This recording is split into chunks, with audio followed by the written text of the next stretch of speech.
The area in purple is the extent of the Ottoman Empire, controlling much of southeastern Europe, based in what we call Turkey today, the area that's designated as Anatolia, the majority of the Middle East, Egypt, and North Africa.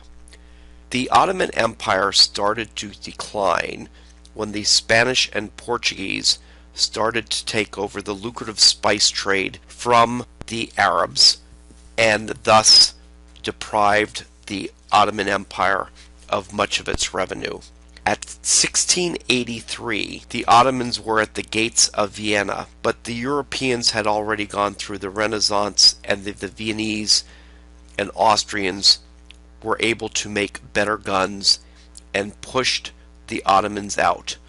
Over the next couple of hundred years, the Ottomans would start to lose territory in southeastern Europe and become the sick man of Europe. The Ottoman Empire was composed of many ethnicities and religions, similar powder keg to Austria as explained before. Nationalism would hurt the Ottomans. The Greeks gained independence in 1829. However, half of the ethnic Greeks lived in Istanbul and throughout Anatolia. This aroused distrust between the Turks and Greeks that had lived together peacefully for centuries. Serbia was also Greek Orthodox. It gained independence from the Ottoman Empire in 1878. This spurred other Slavs to want independence from Austria. Additionally, Serbia wanted to expand and incorporate other Slavs into a greater Serbia. Russia, which was Greek Orthodox, encouraged other ethnicities to revolt, the Bulgarians, the Romanians, etc. This would be the powder keg for World War I as the Ottoman Empire declined and the Austro-Hungarians tried to hold on to their empire.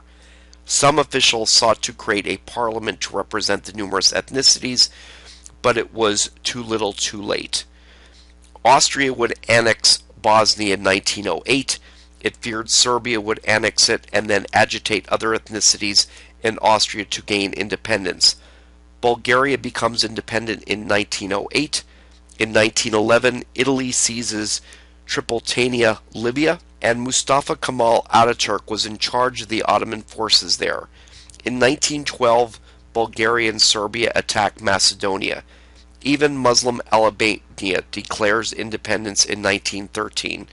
As nationalism was eroding, the Ottomans from within, the Turks were starting to fear a revolution to gain independence from the Ottoman Sultan.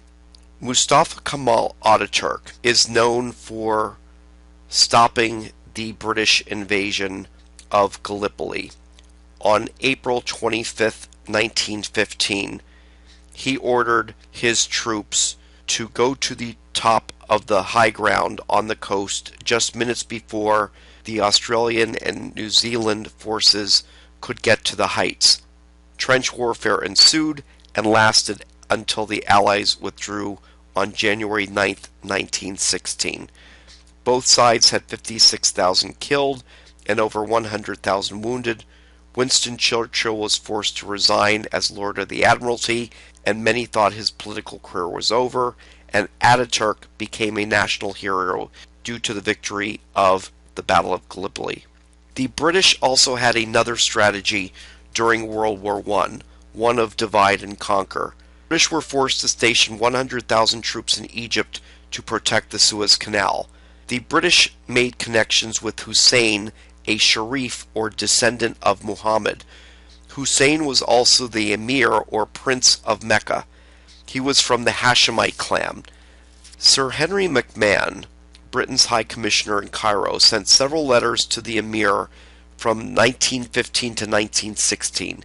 He promised to aid the Arabs and give them independence from the Ottomans along with financial support.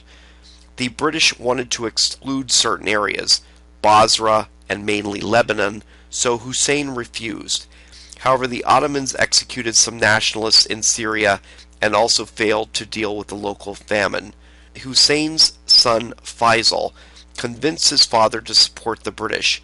Husayn declares independence for the Arabs on June 5, 1916. T.E. Lawrence, also known as Lawrence of Arabia, trained and armed the Arabs. They fought in tandem with the British forces and pushed back the Ottomans. The Arabs seized Damascus and proclaimed Faisal the ruler. Ataturk, the commander of Ottoman forces in Syria, was forced to retreat. In October of 1918, the Ottomans signed a separate armistice with the Allies. Thus, World War I would end and the Ottomans would surrender. In 1916, the British and the French agreed to the Sykes-Picot Agreement. This was an attempt to divide the Middle East. Russia became communist, so they did not gain any territory in the Middle East. France wanted Syria and Lebanon, along with the city of Mosul. Great Britain would gain Iraq. The Arabs claimed they were backstabbed, but evidence suggests that Hussein knew about Sykes-Picot. This would be the result of World War I, the division of the Ottoman Empire. This is the Sykes-Picot Agreement. The British would gain influence in what would be the Holy Lands, today's Israel, Jordan, and much of Iraq, whereas the French would gain Syria and the coastal area we call Lebanon. They also wanted part of Turkey, but you will see that that would fall through. This would be the later mandate for Syria. Foreign Secretary Lord Balfour of Great Britain wrote a letter to Lord Rothschild, leader of Britain's Zionist Federation. It allowed for the Jews to have a homeland in Palestine. However, 90% of the existing population was non-Jewish. The letter never stated the national rights for the Palestinian Christian or Muslims. We talked about Zionism before, the fact that many Jews in Europe wanted a homeland for their own. This would be an opening, this Balfour Declaration, to move back to the area. Wilson sent a commission to investigate the situation in the Middle East. The American team thought that the Zionist project should be scaled back. The Arabs wanted Faisal to rule Syria, not the French. However, Wilson suffered from a stroke before he had a chance to read the report.